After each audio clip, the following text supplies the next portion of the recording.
Doctor Baba Saheb Ambedkar एक मनीषी, योद्धा, नायक, विद्वान, दार्शनिक, वैज्ञानिक, समाजसेवी एवं धैर्यवान व्यक्तित्व के धनी थे। उनकी अद्वितीय प्रतिभा अनुकरणीय है। वे अनन्य कोटि के नेता थे, जिन्होंने अपना समस्त जीवन समग्र भारत की कल्याण कामना में उत्सर्ग कर दिया। खासकर भारत के 80% दलित सामाजिक व आर्थिक तौर से अभिशप्त थे। उन्हें अभिशाप से मुक्ति दिलाना ही डॉक्टर अम्बेडकर का जीवन संकल्प था। आइए जानते हैं उनके जीवन से जुड़े हुए तथ्यों को। परिचय। डॉक्टर भीमराव रामजी अम्बेडकर, जो कि बाबा साहेब अम्बेडकर के नाम से लोकप्रिय थे, भारतीय संविधान के मुख्य निर्माताओं में से एक थे। डॉक्टर अम्बेडकर एक प्रसिद्ध राजनीतिक नेता, दार्शनिक, लेखक, अर्थशास्त्री, न्यायविद, बहुभाषाविद, धर्म दर्शन के विद्वान और एक समाज सुधारक थे, जिन्होंने भारत में अस्पृश्यता और सामाजिक असमानता के उन्मूलन के लिए अपना जीवन समर्पित कर दिया। उनका जन्म 14 अप्रैल 1891 को मध्य प्रदेश में हिंदू महार जाति में हुआ था। उन्हें समाज में हर तरफ से भारी भेदभाव का सामना करना पड़ा, क्योंकि महार जाति को उच्च वर्ग द्वारा अछूत के रूप में देखा जाता था। बाबा साहेब अम्बेडकर की कानूनी विशेषज्ञता और विभिन्न देशों के संविधान का ज्ञान संविधान के निर्माण में बहुत मददगार साबित हुआ। वह संविधान सभा की मसौदा समिति के अध्यक्ष बने और उन्होंने भारतीय संविधान को तैयार करने में महत्वपूर्ण भूमिका निभाई। इसके अलावा उनका सबसे महत्वपूर्ण योगदान मौलिक अधिकारों, मजबूत केंद्र सरकार और अल्पसंख्यकों की सुरक्षा के क्षेत्र में था। अनुच्छेद 32 का उद्देश्य मूल अधिकारों के संरक्षण हेतु गारंटी, प्रभावी, सुलभ और संक्षेप उपचारों की व्यवस्था से है। डॉक्टर अंबेडकर ने अनुच्छेद 32 को संविधान का सबसे महत्वपूर्ण अनुच्छेद बताते हुए कहा था कि इसके बिना संविधान अर्थहीन है। यह संविधान की आत्मा और हृदय है। उन्होंने एक मजबूत केंद्र सरकार का समर्थन किया। उन्हें डर था कि स्थानीय और प्रांतीय स्तर पर जातिवाद अधिक शक्तिशाली है तथा इस स्तर पर सरकार उच्च जाति के दबाव में निम्न जाति के हितों की रक्षा नहीं कर सकती है। क्योंकि राष्ट्रीय सरकार इन दबावों से कम प्रभावित होती है, इसलिए वह निचली जाति का संरक्षण सुनिश्चित करेगी। उन्हें यह भी डर था कि अल्पसंख्यक, जो कि राष्ट्र का सबसे कमजोर समूह है, राजनीतिक अल्पसंख्यकों में परिवर्तित हो सकता है। इसलिए वन मैन वन वोट का लोकतांत्रिक शासन पर्याप्त नहीं है और अल्पसंख्यक को सत्ता में हिस्सेदारी की गारंटी दी जानी चाहिए। वह मेजोरिटेरियनिज्म सिंड्रोम के खिलाफ थे और उन्होंने अल्पसंख्यकों के लिए संविधान में कई सुरक्षा उपाय सुनिश्चित किए। भारतीय संविधान विश्व का सबसे अधिक व्यापक और विशाल संविधान है, क्योंकि इसमें विभिन्न प्रशासनिक विवरणों को शामिल किया गया है। बाबा साहेब ने इसका बचाव करते हुए कहा कि हमने पारंपरिक समाज में एक लोकतांत्रिक राजनीतिक संरचना बनाई है। यदि सभी विवरण शामिल नहीं होंगे तो भविष्य में नेता तकनीकी रूप से संविधान का दुरुपयोग कर सकते हैं। इसलिए ऐसे सुरक्षा उपाय आवश्यक हैं। इससे पता चलता है कि वह जानते थे कि संविधान लागू होने के बाद भारत को किन व्यावहारिक कठिनाइयों का सामना करना पड़ सकता है। संवैधानिक नैतिकता। बाबा साहेब अम्बेडकर के परिप्रेक्ष्य में संवैधानिक नैतिकता का अर्थ विभिन्न लोगों के परस्पर विरोधी हितों और प्रशासनिक सहयोग के बीच प्रभावी समन्वय होगा। उनके अनुसार भारत को जहां समाज में जाति, धर्म, भाषा और अन्य कारकों के आधार पर विभाजित किया गया है, एक सामान्य नैतिक विस्तार की आवश्यकता है तथा संविधान उस विस्तार में महत्वपूर्ण भूमिका निभा सकता है। लोकतंत्र। उन्हें लोकतंत्र पर पूरा भरोसा था।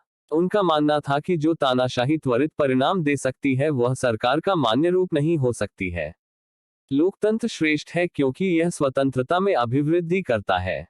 उन्होंने लोकतंत्र के संसदीय स्वरूप का समर्थन किया, जो कि अन्य देशों के मार्गदर्शकों के साथ संरेखित होता है।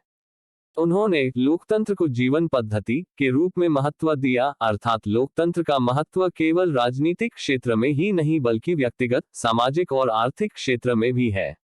इसके लिए लोकतंत्र को समाज की सामाजिक परिस्थितियों में व्यापक बदलाव लाना होगा, अन्यथा राजनीतिक लोकतंत्र यानी एक आदमी, एक वोट की विचारधारा गायब हो जाएगी।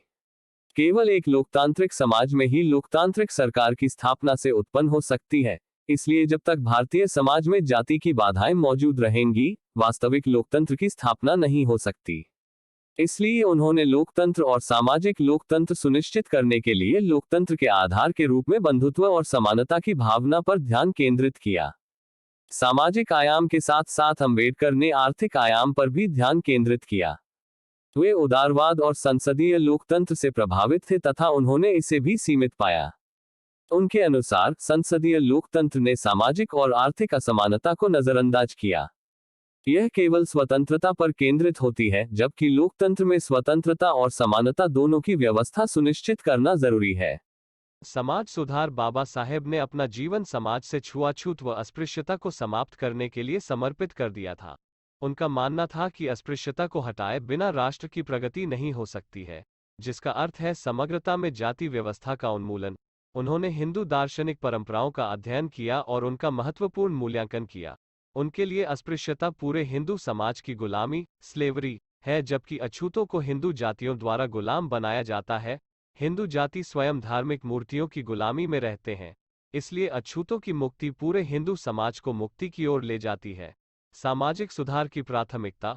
उनका मानना था कि सामाजिक न्याय के लक्ष्य को प्राप्त करने के बाद ही आर्थिक और राजनीतिक मुद्दों को हल किया जाना चाहिए। यह विचार कि आर्थिक प्रगति सामाजिक न्याय को जन्म देगी, यह जातिवाद के रूप में हिंदुओं की मानसिक गुलामी की अभिव्यक्ति है। इसलिए सामाजिक सुधार के लिए जातिवाद को समाप्त करना आवश्यक है। सामाजिक सुधारों में परिवार सुधार और धार्मिक सुधार को शामिल किया गया। पारिवारिक सुधारों में बाल विवाह जैसी प्रथाओं को हटाना शामिल था। यह महिलाओं के सशक्तिकरण का पुरजोर समर्थन करता है।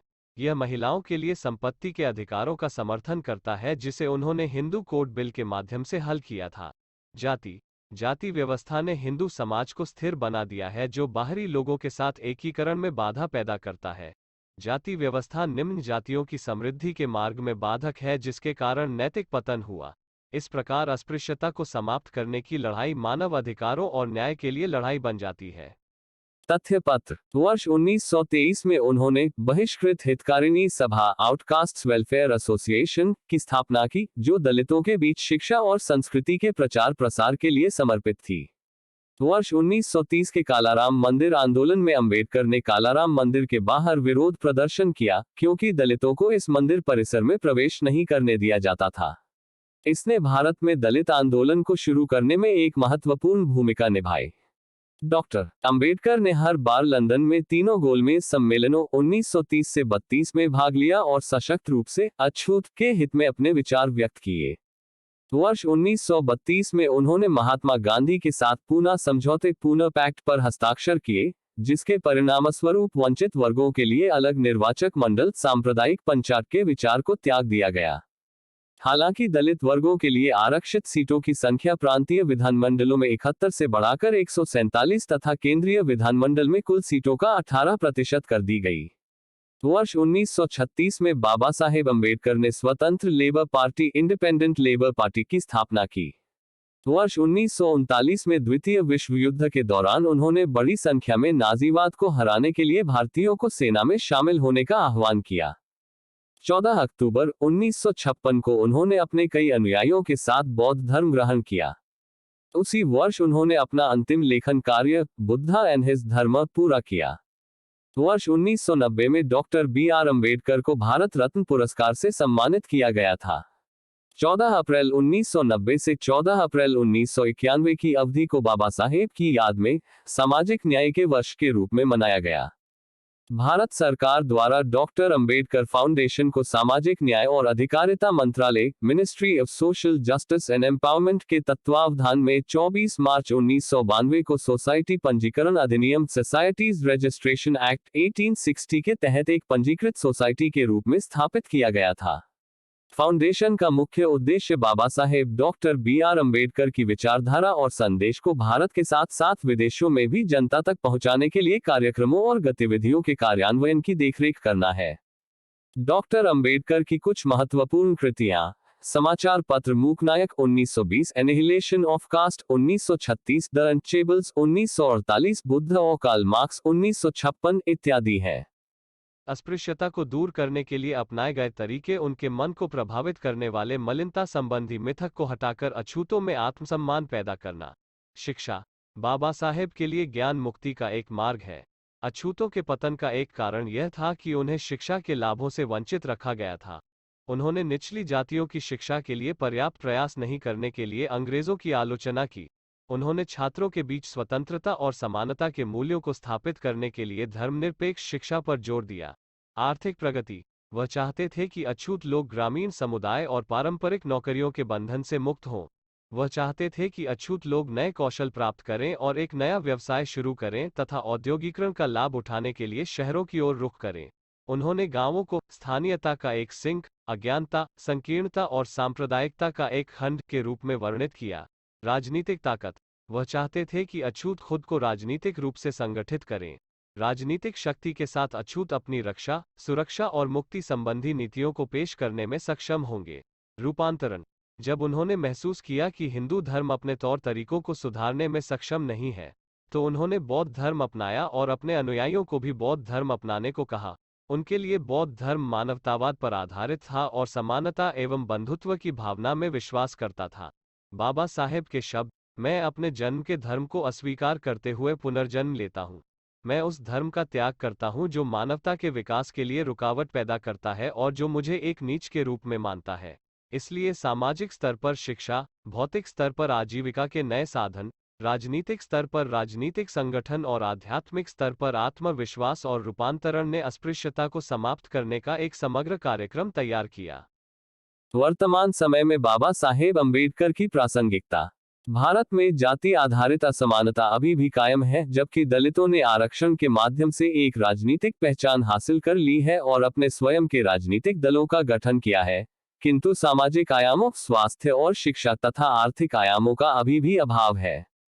सांप्रदायिक ध्रुवीकरण और राजनीति के सांप्रदायिकरण का उदय हुआ है। यह आवश्यक है कि संवैधानिक नैतिकता की अम्बेडकर की दृष्टि को भारतीय संविधान में स्थायी क्षति से बचाने के लिए धार्मिक नैतिकता का समर्थन किया जाना चाहिए। निष्कर्ष। इतिहासकार रामचंद्र गुहा के अनुसार डॉक्टर B.R. अम्बेडकर अधिकांश विपरीत परिस्थितियों में भी सफलता का अनूठा उदाहरण है। आज भारत जातिवाद, सांप्रदायिकता, अलगाववाद, लैंगिक असमानता आदि जैसी कई सामाजिक आर्थिक चुनौतियों का सामना कर रहा है। हमें अपने भीतर अम्बेडकर की भावना को खोजने की जरूरत है, ताकि हम इन चुनौतियों से खुद को बाहर निकाल सकें। धन्यवाद। उम्मीद है कि बाबा साहेब के व्यक्तित्व और उनके कार्यों को मैं आप तक पहुंचा पाया हूं। I hope you enjoy this video. Please don't forget to subscribe and share. Thank you.